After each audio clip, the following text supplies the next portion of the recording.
The year is 1959. Farmington Hills is booming. Houses are being built. Kids are getting older. There is now a high demand for a junior-senior high school. Enter the Board of Education and their new $6.9 million bond to build a school on West 13 Mile and Farmington Road. The proposal was approved by a vote of 1,618 in favor and 1,276 opposing. Architectural plans were approved in the summer of 1960, and on September 7th, 1961, North Farmington High School opened. On that day, there were only 598 students, ranging from grades 7 through 10. Now, around 1,350 students attend North Farmington with the traditional 9 through 12 high school format. North Farmington is regarded as having a strong academic tradition, accompanied by tremendous theater, music, and art programs. Oh, and most recently, strong athletic presence. This is not what makes North so special, though. That would be the immense cultural diversity within the students. From a young age, students of North Farmington are exposed to people of all races, ethnicities, and religions.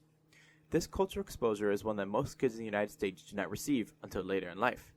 But this does not exclude racism, prejudice, or any kind of discrimination seen inside the school. Massimo Sgambati and Landon Canty interviewed students of North Farmington to hear their stories. Yes, I do like North. So I like the people at North. They're pretty good. Our staff is pretty proactive, and that's something that you don't appreciate normally. But you look at other schools and you realize that they're not really with it. They're not really trying to get student input on anything. So that's something that I've come to appreciate after learning about other schools. Yeah, I think so. I've grown up in this district, so I've been here for a while, and just seeing the different classes enter in North, and by the end they leave as different people, and I think that's something really special.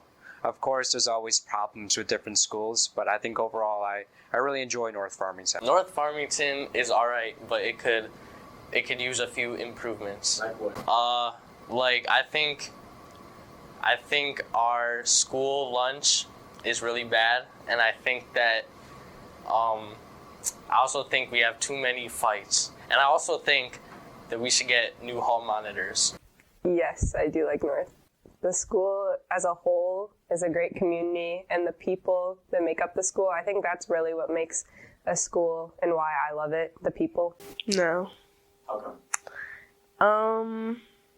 North is a really hostile environment. No.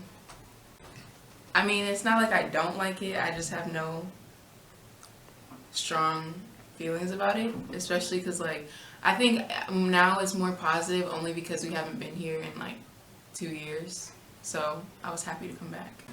Yeah. Why do you like I it? like the diversity of North, and I like that we have lots of student organizations. According to the Merriam-Webster Dictionary, culture is defined as the beliefs, customs, and arts of a particular society, group, place, or time. Although this is the book definition, culture can be seen in many other aspects, such as how a group of people interact or get along. Culture of a school is preached day in and day out, and North Farmington has been said to have a culture unlike most schools, heavily inclusive and diverse of all sorts. I'd say for the most part, the people I surround myself around are spirited people, and they have pride in their school, but then there's also others who don't as much. It depends on who you're around, how the atmosphere is positive versus negative. Our culture lacks the same amount of camaraderie and respect that it used to have, where seniors used to be very self-assured, and they knew what they were doing, and they were role models. At this point, it's more the underclassmen don't necessarily respect or have strong relationships with upperclassmen, so it's not the same it used to be. I like the student culture. I feel like a lot of people are involved, and it's not mostly one group just running everything. And compared to other schools that I've talked with friends about that go to those other schools, we don't have those strict social groups. I think that the culture at North fluctuates depending on what's going on, like outside of school. So I'll give an example. During the football season, I think our culture at North was like pretty top notch. There was a lot of excitement in at the school, but I think slowly, and then I think after the football season ended, it's kind of like at a break right now. But I think once like basketball and other sports start up, then the culture will go back up. Inclusivity. What is inclusivity? Is it allowing someone that doesn't look like you to join your social circle? Is it creating a safe space for people of all backgrounds to excel? What does inclusivity inside of a school look like? How can you truly define inclusivity? Inclusivity is one of those words that has a different meaning to every person that comes across. I mean, I think it is inclusive, but I think a lot of the problems that we have with diversity in certain classes and stuff like that is pretty much our own, like as students, our own choices being made. Like, I've heard a lot of people say like, a lot of AP classes or honors classes, they're not diverse or they don't have a lot of people of color in them. But I think a lot of times it's people making the decision not to join. So I think anytime that there's issues with inclusivity, it's not necessarily like the school's fault. I would say like there's certain, like, of course there's like friend groups, but for like the organizations, I would say they are inclusive. I feel like you have to like avoid certain social situations. Like you don't just have the freedom to just be yourself without consequences. That's hard because in some ways it's inclusive, but then other students themselves aren't that inclusive. I think teachers try to be, but the way like friend groups break off or different just like clubs and sports allowed to like not be as inclusive as it could be. I think so. Farmington Public Schools has one of the best diversity rates, I think, in Michigan. Like they always say that. So that's a sort of testament to our district's inclusivity. I think there's always room for improvement. So I think we could be more inclusive, just like treating everyone like in the same manner with respect. I think that's something that North Farmington student, staff, administration is working on, but I think there's still some room for improvement. High school depicted in the movies is nothing like real life. Or is it? Every American high school in the movies is shown to have different groups of people hanging together, whether it be the jocks, or the nerds, or the quote-unquote outcasts. People say this stuff only happens in the movies, but I'd say otherwise. Every high school is separated into cliques, just like in the movies. It may not be the stereotypical ones, but they exist. Oh yes, they do exist. Would I say there's cliques in North? I wouldn't say there's cliques. I would say there's different friend groups, but I'd say cliques would get along. I wouldn't say it's like discluding people or anything like that. I would say like there are like the popular group and the sport group and like the nerds and like the band kids and the orchestra group, like all of that, like general groups, but I feel like they're all very welcoming and it's not like strict, like, oh, you're not a part of that. Like all the groups are very welcoming and opening to like new people, like very fluid. Generally speaking, there's not like a strict like divide or anything like that, but there's like a tendency to there's no segregation, of course. It's all, we're so diverse. We're one of the most diverse school districts, but there is a little bit of split between like the people that you grew up with, the people that you went to middle school with, and then like the other people. We pretty much stick to our grades, which I think is kind of different than how it has been in the past, because I feel like when we went here, when we were in younger classes, like the seniors and the juniors and stuff, they kind of went along more with the underclassmen. Yeah, the underclassmen, but like I think this year, a lot of the seniors pretty much just stick with seniors. Just like most schools, people hang out with who they look like also. Black kids hang out with black kids and white kids hang out with white kids. It's not really a clique necessarily. People who play sports hang out together or who have known each other for longer. Everyone just kind of breaks up in who they feel like they bond with or who are like. Well, yeah, definitely. There's definitely cliques, just depending on what organizations you're a part of. So me personally, I'm like I play soccer, so I'm part of like the soccer clique. But I think that one clique doesn't define one person. You can be in multiple cliques at the same time. It just depends on like who you get along with, who you grew up with. That kind of stuff also impacts like what kind of cliques there are. A shortage of teachers has been a huge issue for some years now. With the monstrosity that is COVID-19 and its lasting effects, that shortage continues to grow. North Farmington is no exception to these statistics, but let's take a look at the current staff at North. There is a staggering 90 to 18 ratio of white staff members to POC staff members, which equates to only 20%. Many kids in the school struggle to find teachers that look like them. This can create a problem in which kids are not comfortable talking to teachers or expressing themselves. Everybody has a tendency to feel more comfortable with people that look like them. I feel like there could be more diversity in the staff. Yeah.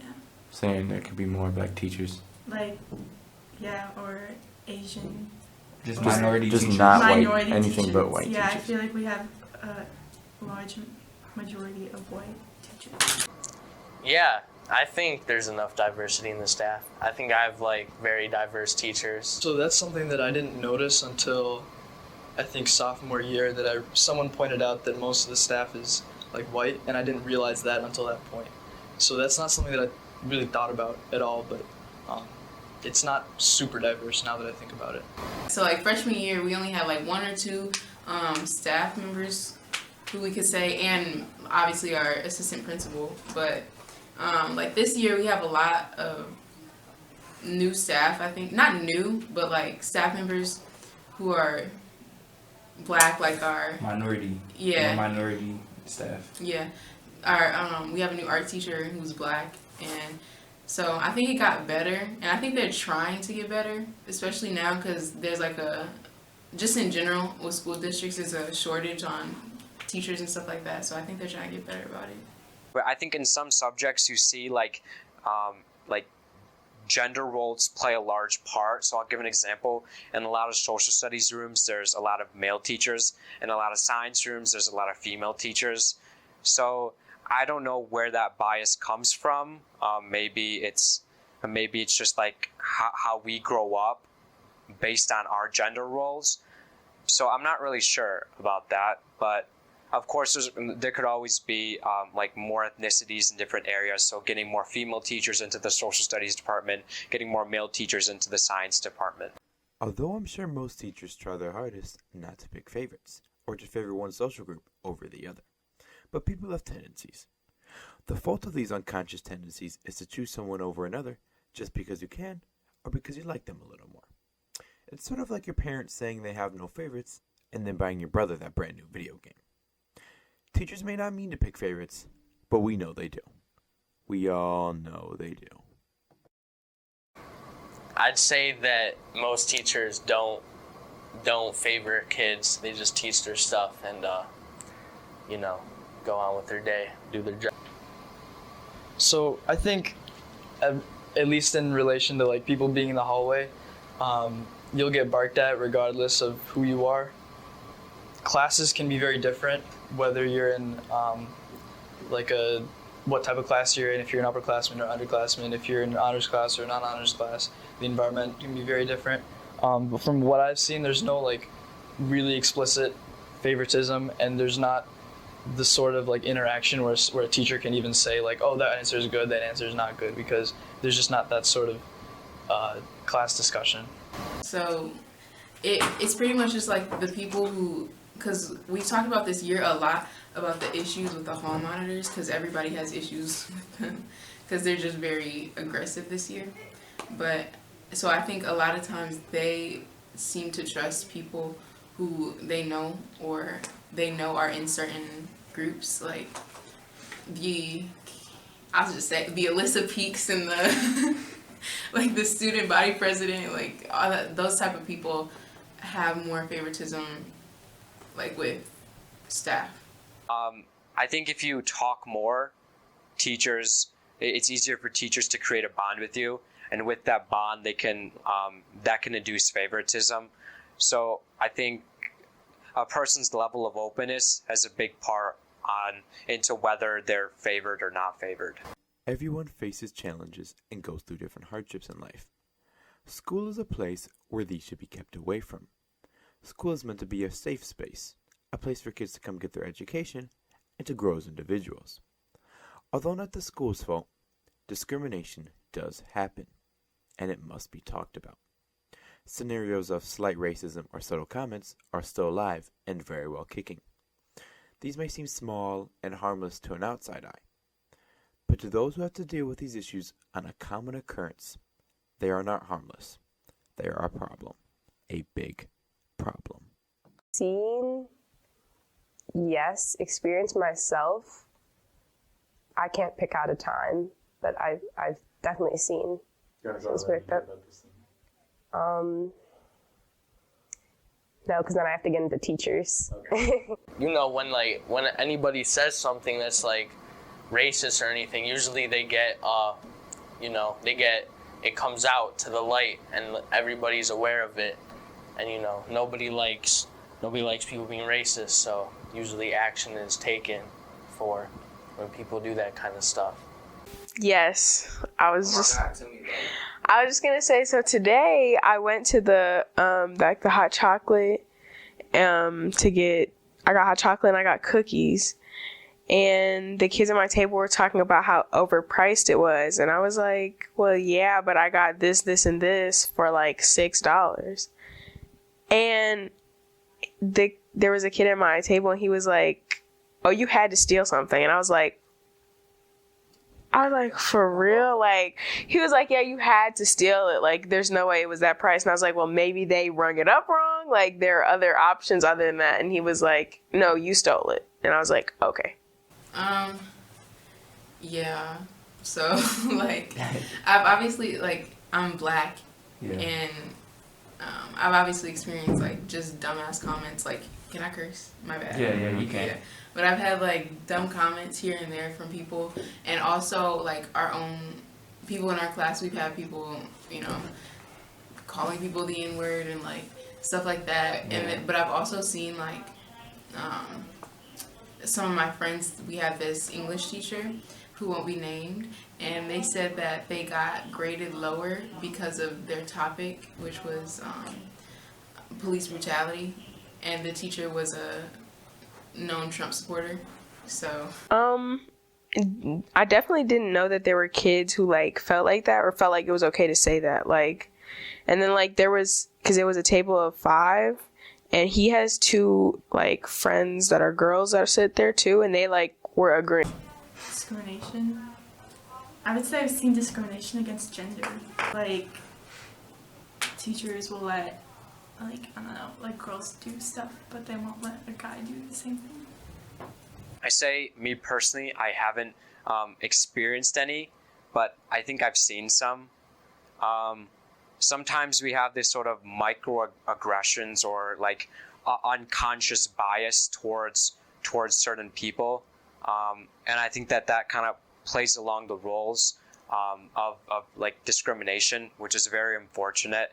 I think that there's always that unconscious bias, and I hope that with new organizations starting up, like all these organizations starting up in North that kind of promote this, promote inclusivity, I think that's really going to help. But I have seen some, which is unfortunate.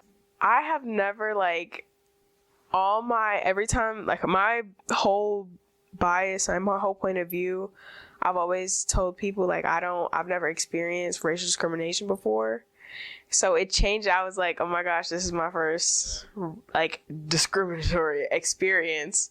But it just made me think like, wow, he really thinks I'm a thief now. Like, I really have to be like on my toes now about him. The purpose of this documentary was not to bash North Farmington or to blame the school for any types of issues going on. It was simply to educate. Many things said in this documentary may not have been known to the masses, or may have just been brushed out of the rug. There's a bright side to these stories, though.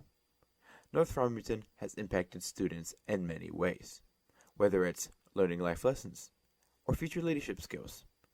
North has allowed so many students to grow as people.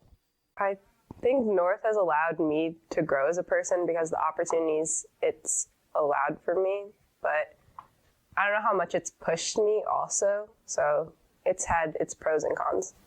One of the life lessons, I think, is to do what you do because you want to do it and not because, not for someone else or for like your resume or anything like that. And really, like, all you have is like your own will to do things and your own confidence. Yeah, it's impacted me in multiple ways. I'm personally involved in like a lot of leadership organizations, so just from that I've learned a lot about like what leadership means, and I've realized that like leadership is not just one type of definition. I think also the teachers have impacted me a lot. Just there's so many teachers that you can create that personal bond with over time, and I think that's something really cool about North. And I think administration too, like principals, the principals here, the vice principals, the office staff, they're all like listening to all the students, and that's something really special. Everywhere we go, there will be issues. There will be problems. There will be bad, but there will also be good. That is something that is inevitable in society. Issues, problems, good, bad, but how we dictate these issues, how we solve these problems, how we determine what is the good and what is the bad, that is what separates us from our past generations. Now, do I think North Farmington will make changes? Probably not. But after listening to their voices and hearing the stories of these students, I hope somebody does.